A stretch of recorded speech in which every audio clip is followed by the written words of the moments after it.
Hi, if you're like me, you're just finishing up the last days of holidays and you're getting ready to come back to school for the start of term 3. So I thought I'd just let people know some information to make the transition back a little bit easier coming back into school. So first up, update on the principal. We anticipate that we should be able to have an announcement about the principal position early this week. That's the process, works through all of the official channels that it needs to do. And so that means a really big thank you to Bernie Cropper, who has served as the acting principal for the last 2 terms. We really appreciate all the work that Bernie's put in through that time and giving up her work in her home school to come and help us out. So thanks very much, Bernie.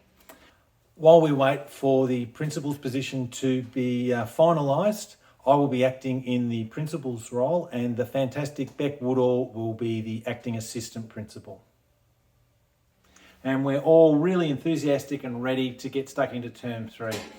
So some nice things about starting up term 3. Our Alpine students are back. So we had 6 Year 9 students who headed off to the Alpine School at Dinner Plain all throughout term 2. And we can't wait to hear about the adventures that they had. I was fortunate enough to sit in on their presentation on the work that they've been doing and the work they plan to do on getting a bike shed up and running at the school, and they've done some fantastic work there away and we're really looking forward to having them back. Some changes in staffing. Lockie Davey. Lockie's been working with us for the end of last year and also the first semester of this year as he finishes off his Masters in Teaching. He's now a fully qualified teacher and we are very pleased to say that Lockie has taken on a position here with us and he will continue teaching the mathematics classes that he's been doing, and he's also agreed to undertake some counselling. Lockie is a highly experienced and qualified counsellor and he'll be working in our student wellbeing team on Mondays and Tuesdays just to help out in that space, and we're really lucky to have him, and welcome aboard, Lockie. For those who have Mr. Burge, Damien Burge has gone off on leave this term, and we welcome Nick McKenzie, who'll be taking over Damien's classes. So we really appreciate Nick stepping in and helping us out and welcoming him to the staff.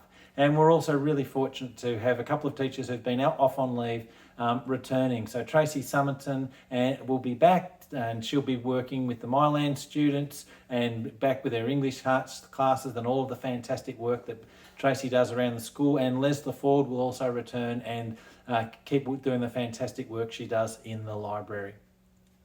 Some other information probably it's important to let everyone know is COVID information. So making sure that we maintain a safe place here at the school for all our students, for our staff, and also the community means that we still need to maintain vigilance around COVID. So there's a couple of changes that have occurred. Vaccination is no longer required for staff or for visitors, but it is highly recommended. And in fact, very recently they've changed it so that anyone over the age of 30 can have a 4th booster, and we highly recommend that people are vaccinated if they can possibly do it. Masks, whilst not required and haven't been required throughout term 2, are highly recommended. We know that COVID cases are going up. The numbers are not looking great at the moment, and we're heading into the depths of winter, which is a real peak time for disease. So it is highly recommended that you wear masks. We have masks here at the school, so if students need to have masks, we can very happily provide you with masks. Just swing by the office and we'll give you a mask. And also remember that masks are required on all forms of public transport, which means our school buses. So students that travel by bus to school, they need to make sure that they're wearing a mask. If their mask that they wore in the morning is worn out or dirty, then they can once again come and see us and we'll give them another one so that we can maintain safety for people travelling on the bus. It's of course really important that we maintain good hand hygiene, and the best way we can do that is water and soap. We've installed new soap dispensers in the toilets so people can wash their hands and maintain their hygiene through water and soap. If you haven't got access to water and soap, then we will still have sanitizer available to people that they can make use of, but water and soap is the best way that we can do that.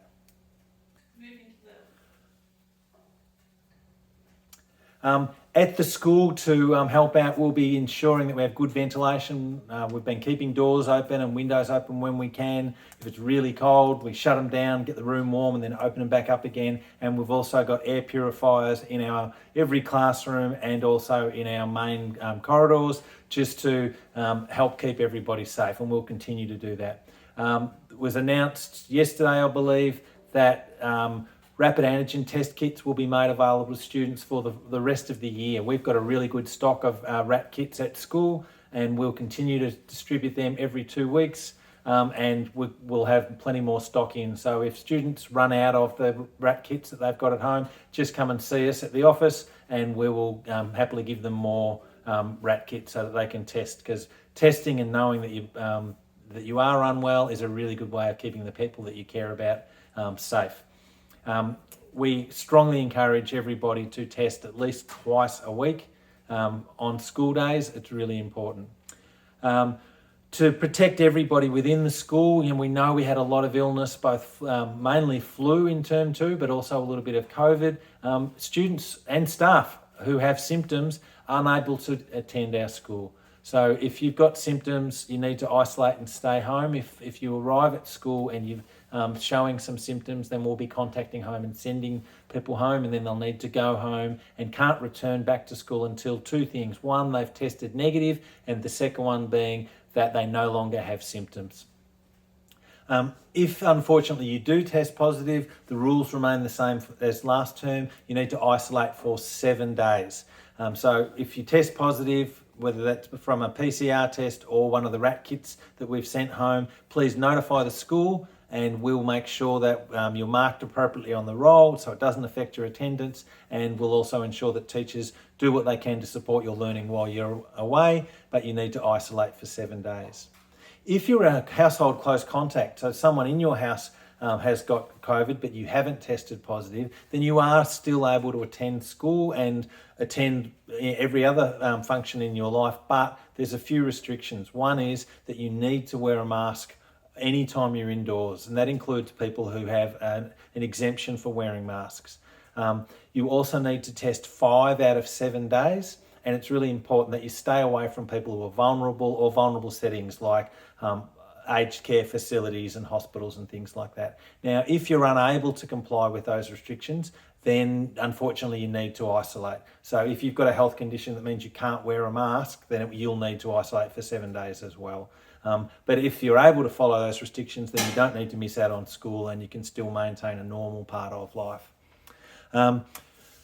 We just want to welcome everybody back. We know it's been a little bit unsettled with disease and changes in staffing and things, but we are going to continue the hard work that we've done and the fantastic work that's already occurred throughout the year to make sure that everybody has a really high quality education and that we're looking after everybody's well-being. So welcome back, everybody. We look forward to seeing everyone back here tomorrow, and let's have a great term 3.